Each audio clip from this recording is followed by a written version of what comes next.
আসসালামু আলাইকুম। একদম শূন্য থেকে ধারাবাহিক লেকচার যারা একদম ইংলিশ কিছুই পারি না তাদের জন্য।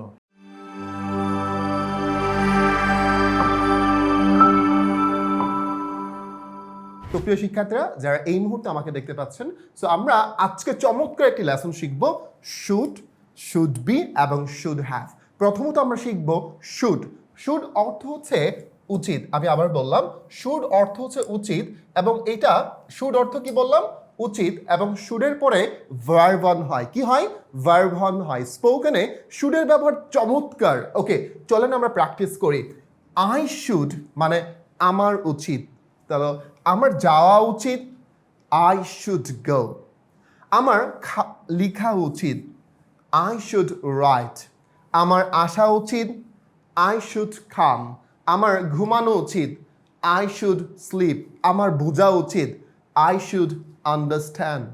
সো আমার শেখা উচিত, আই শুড লার্ন। আমার ইংলিশ শেখা উচিত, আই শুড লার্ন ইংলিশ।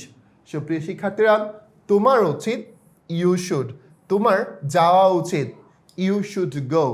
তোমার লেখা উচিত, ইউ শুড রাইট। তোমার আসা উচিত, ইউ শুড কাম। তোমার ঘুমানো উচিত, ইউ শুড স্লিপ। তাহলে আমরা বললাম শুড অর্থ উচিত। আমরা যদি দেখি তার উচিত, হি শুড। তার যাওয়া উচিত, হি শুড গো। তার লেখা উচিত, হি শুড রাইট। তার আসা উচিত, হি শুড কাম। তার ঘুমানো উচিত, হি শুড স্লিপ। আমরা আসলে এতটুকু শিখলে কি হয়ে যাবে? না, আমাদের অ্যাফার্মেটিভ, নেগেটিভ, ইন্টারোগেটিভ এই জায়গাটাতে আমার একদম সুস্পষ্ট ক্লিয়ার ধারণা থাকতে হবে। তাহলে কিন্তু আমরা কাউকে প্রশ্ন করতে পারবো, অ্যাফার্মেটিভ নেগেটিভ অ্যান্সার করতে পারবো। তাহলে চলেন এই জায়গাগুলো কত সুন্দরভাবে আমরা প্র্যাকটিস করতে পারি। এই যে একটা চার্ট করেছে, এইটার মাধ্যমে কিন্তু আমরা হাবোধক, নাবোধক, প্রশ্নবোধক বাক্যগুলো আমরা তৈরি করে ফেলতে পারবো ইনশাআল্লাহ। ওকে, তাহলে তোমার আসা উচিত, ইংলিশটা কি হবে? You should come. আমরা প্র্যাকটিস করতে পারি তোমার শেখা উচিত, ইউ শুড লার্ন। তোমার কেনা উচিত, ইউ শুড বাই। তোমার পরিষ্কার করা উচিত, ইউ শুড ক্লিন। তোমার রান্না করা উচিত, ইউ শুড কুক। তোমার যাওয়া উচিত, ইউ শুড গো। তোমার বিনিয়োগ করা উচিত, ইউ শুড ইনভেস্ট। তোমার চালানো উচিত, ইউ শুড ড্রাইভ।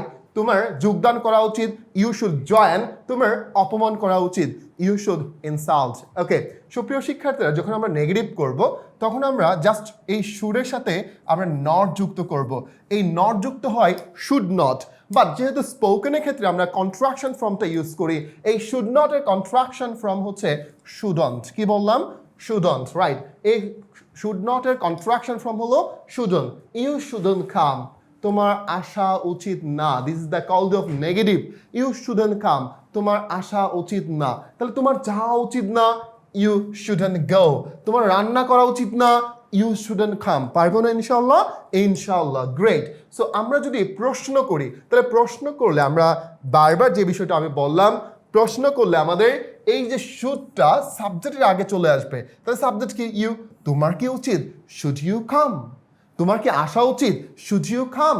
ওকে, তোমার কি যাওয়া উচিত? Should you go. তোমার কি রান্না করা উচিত? Should you cook. তোমার কি পরিষ্কার করা উচিত? Should you clean. Should you clean. তোমার কি কেনা উচিত? Should you buy. তোমার কি শেখা উচিত? Should you learn. তোমার কি ইংলিশ শেখা উচিত? Should you learn English. পারবো না? ইনশাল্লাহ। ঠিক একইভাবে আমরা বললাম শুডন্ট। তোমার কি আসা উচিত না? Shouldn't you come. তোমার কি শেখা উচিত না? Shouldn't you learn. তোমার কি কেনা উচিত না? Shouldn't you buy. তোমার কি পরিষ্কার করা উচিত না? Shouldn't you clean. তোমার কি রান্না করা উচিত না? Shouldn't you cook. তোমার কি যাওয়া উচিত না? Shouldn't you go. তোমার কি বিনিয়োগ করা উচিত না? Shouldn't you invest. তোমার কি চালানো উচিত না? Shouldn't you drive. পারবো না? ইনশাআল্লাহ। সো সুপ্রিয় শিক্ষার্থীরা, আমরা এই যে প্রশ্ন করলাম, অ্যাফার্মেটিভ অ্যান্সার আছে এবং নেগেটিভ অ্যান্সার আছে। ওকে, হ্যাঁ, তাহলে ইয়াস আই শুড। হ্যাঁ, আমার আসা উচিত, ইয়াস আই শুড কাম। ওকে, হ্যাঁ, আমার যাওয়া উচিত, ইয়াস আই শুড গো। ঠিক সেরকম ভাবে নেগেটিভ করলে no, I shouldn't come. Should you come? No, I shouldn't come. না আমার আসা উচিত না, নো আই শুডন্ট কাম, না আমার যাওয়া উচিত না, নো আই শুডন্ট গো, না আমার রান্না করা উচিত না, নো আই শুডন্ট কুক, না আমার পরিষ্কার করা উচিত না, নো আই শুডন্ট ক্লিন, না আমার কেনা উচিত না, নো আই শুডন্ট বাই। ওকে, কেন তোমার আসা উচিত, ওয়াই শুড ইউ কাম, কেন তোমার যাওয়া উচিত, ওয়াই শুড ইউ গো, কেন তোমার রান্না করা উচিত, ওয়াই শুড ইউ কুক, কেন তোমার পরিষ্কার করা উচিত, ওয়াই শুড ইউ ক্লিন। তো ক্লিন, কুক, গো আমরা কিন্তু এইভাবে প্র্যাকটিস করতে পারি। ওয়াই শুডন্ট ইউ কাম, কেন তোমার আসা উচিত না, তাহলে ওয়াই শুডন্ট ইউ কাম। ওকে, কেন তোমার যাওয়া উচিত না, তাহলে এই যে কামের জায়গায় আমরা ভার্ব চেঞ্জ করি, ওয়াই শুডন্ট ইউ গো। কেন তোমার রান্না করা উচিত না, ওয়াই শুডন্ট ইউ কুক, কেন তোমার পরিষ্কার করা উচিত না, ওয়াই শুডন্ট ইউ ক্লিন।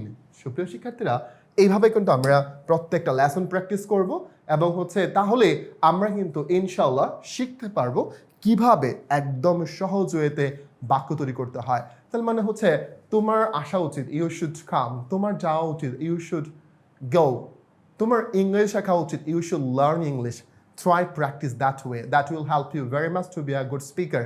ভিডিওটি যদি এতটুকু ভালো লাগে, লাইক কমেন্ট শেয়ার করে সবার মাঝে ছড়িয়ে দিন এবং প্রত্যেকটা লেসন এভাবে ধারাবাহিকভাবে শিখুন। ইনশাল্লাহ আপনার দুর্বলতার দায়িত্ব নিয়ে বলছি, আপনি অনেক ভালো করবেন। পরবর্তী ভিডিও নিয়ে আমরা আলোচনা করব শুড হ্যাভ প্লাস মূল ভার্বের পাস্ট পার্টিসিপল ফর্ম। এই ভিডিওটার পরবর্তী ভিডিওটা আসবে ইনশাল্লাহ শুড হ্যাভ নিয়ে। সো ওইটা মিস করবেন না, ইনশাল্লাহ you'll do better. Thank you very much.